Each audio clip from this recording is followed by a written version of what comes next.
think it's time to blow this scene. Get everybody in the stuff together. Okay, 3, 2, 1, let's jam.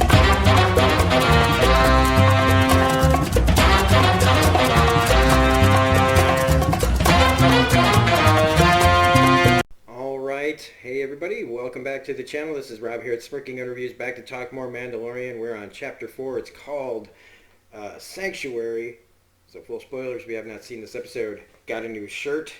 Felt like it was appropriate. I had there's a lot of them already online, but this is the one that I liked the most.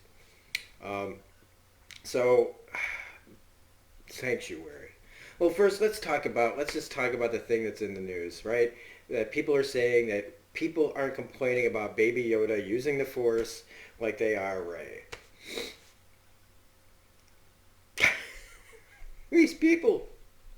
These people, man. If it's not one thing, it's another. Like they can't be happy. They don't want you to be happy. They want you to be miserable. So they're saying that we're complaining that Rey's a Mary Sue, and we're not saying the same thing about Yoda. Okay, here's the thing. Baby Yoda, we don't even know his race. We don't know how powerful his race is in the Force. Okay? What we do know is that humans need to be trained. And so Rey just picks up a lightsaber and pretty much is good at everything. Everything that they need her to do. She is, I hate it. You know, I don't like it. I wanted Rey to be an awesome character. I love Daisy Ridley. She's a great actress, but she's a Mary Sue. Baby Yoda is what I call, what happened in episode 2 is what I like to call the mutant factor. In X-Men comic books, when a mutant shows its powers, it's usually under a moment of great stress. And in that situation, the Mandalorian was being attacked by this big Brino thing, and it like reached out with the Force.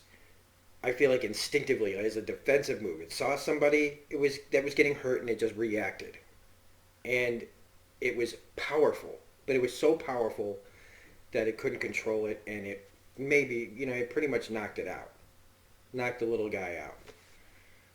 There's a difference there. Okay? Rey just suddenly went to not having the Force to having the Force. So it's just a completely different thing, and it's ludicrous that people are like, they won't let people have the Mandalorian now. Like, they're like, oh. So let's get over that stuff, but get into this episode. This is probably my least favorite episode, even though it has an ATST. And if you don't know what that is, that's a Rich Evans on Red Letter Media.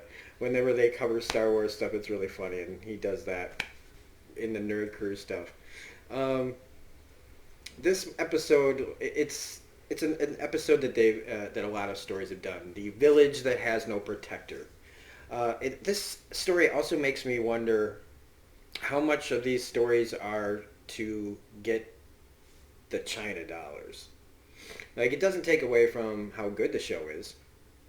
But I'm noticing that, like, with the anime influences that this show is having, how much of this was thought about to, like, well, if we do stories like this, we'll get China's money, yeah. But I don't know. It was just a thought that ran through my head, not a definitive fact or anything. But this episode has they have to save the villagers from the bandits situation going on. I mean, we've seen it in a bunch of things, from books to movies to cartoons to comic books. This is a story that's been well told.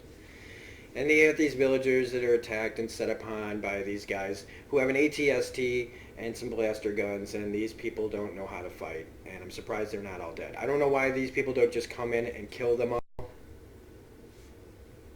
Except maybe they need them to catch the krill that they hunt for them. Maybe we take what we want and then we go away, and then we come back and we take what we want. Like, it's an unending food source, maybe, that they just don't want to tax till they're dead. I would just take them. Like, if you want their krill, just go in there and take everything. Why leave anybody alive? Not logically, to me, they got to be some pretty stupid bandits. So the Mandalorian, though, he's looking for a place to hide out for a while. because everybody's after him now that he took the baby.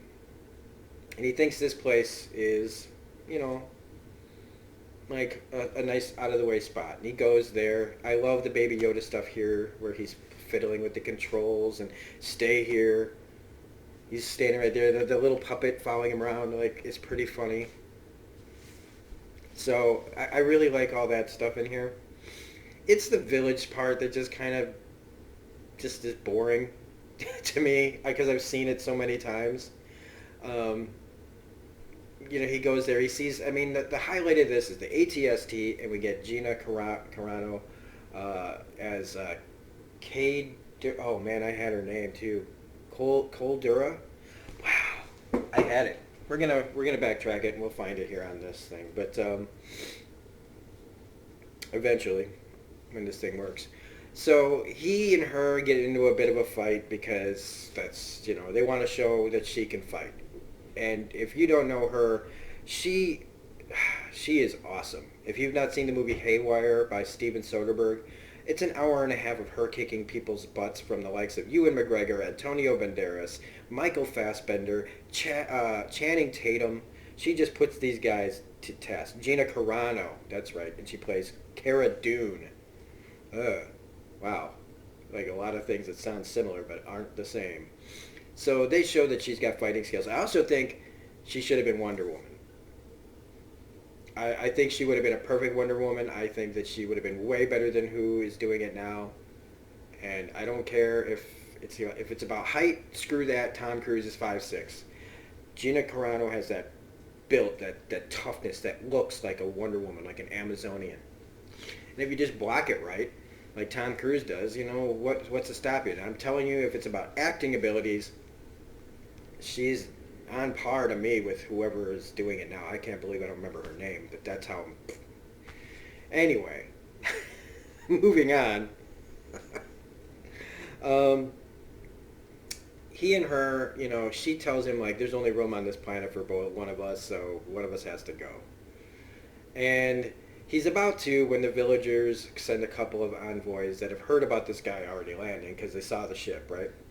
So they try to hire him, and he tries to hire her to help him help these villagers who have money, and they're out of the way. So he wants to be able to hide out with them, and if he'll take care of this group of guys if he can hang out there with the baby.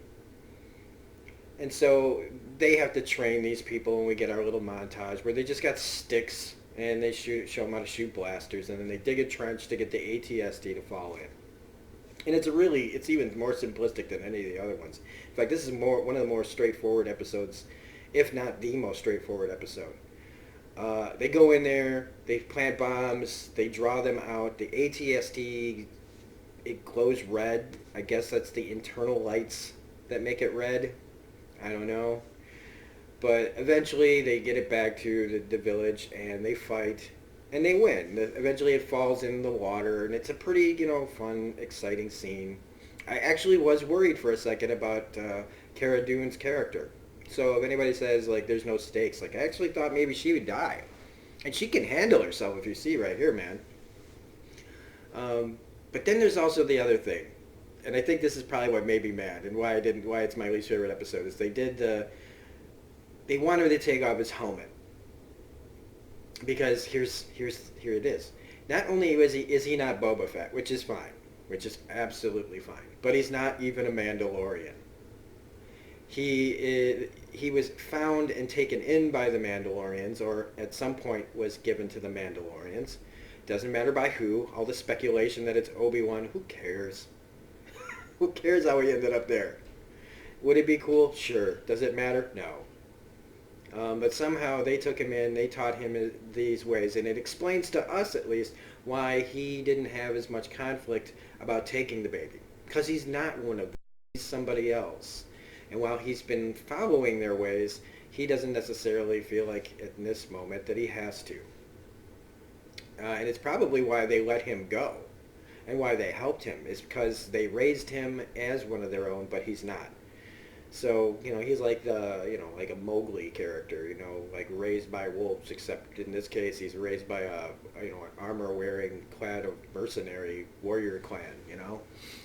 Um, so she tries to get him, this Julia Jones, who plays Omera, she falls in love with him, like, immediately, which is another just kind of silly thing. And she wants him to take out the helmet, and he says he can't, and if he does, he can never, like, go back. But he does take off the helmet, but we just don't see his face. So I still feel like, since we didn't see his face, I can still use the hashtag keep the helmet on. As long as we don't see his face. But they're teasing it. I have a feeling by the end of this we're going to see the helmet come off. But then now that he's not a real Mandalorian, how long is this going to keep going called the Mandalorian? Like, is it just, it's supposed to be like the spirit of the Mandalorians, I guess? I don't know. But they saved the villagers, and he was going to leave the baby there, but a bounty hunter shows up, and so they got to leave. Now, another thing that I didn't like was, why didn't Cara Dune go with? I think that Gina Carano should be following him around. They leave it open-ended so that she can go with him or find him eventually, but I just thought it would make, wouldn't it be nice to have another babysitter around, not just to have to rely on yourself to take care of the baby? I don't understand that logically, but he's doing it on his own. Fine. It's just a silly, 40-minute show, whatever. It's fine. And again, this episode had some interesting things, like in it, but because I've seen the village story done to death, the helpless, people saved. They did it on the Clone Wars, I'm sure, at least more than I think more than once, where they come across a race that's being set upon by, like, the separatists or bandits or pirates, and they train them how to defend themselves, and then you leave them in maybe better state than when they were. But really, it makes me think that the next people that come when you leave are going to kill them. So that's pretty much it.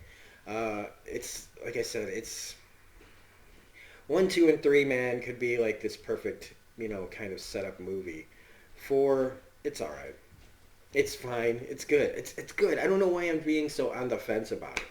It's good. It's just, again, I've seen it before. A lot before. And yeah, that's it. I'm trying to think of anything else to say other than he's not a Mandalorian. Cara Dune should have went with him. It was cool seeing an AT-ST.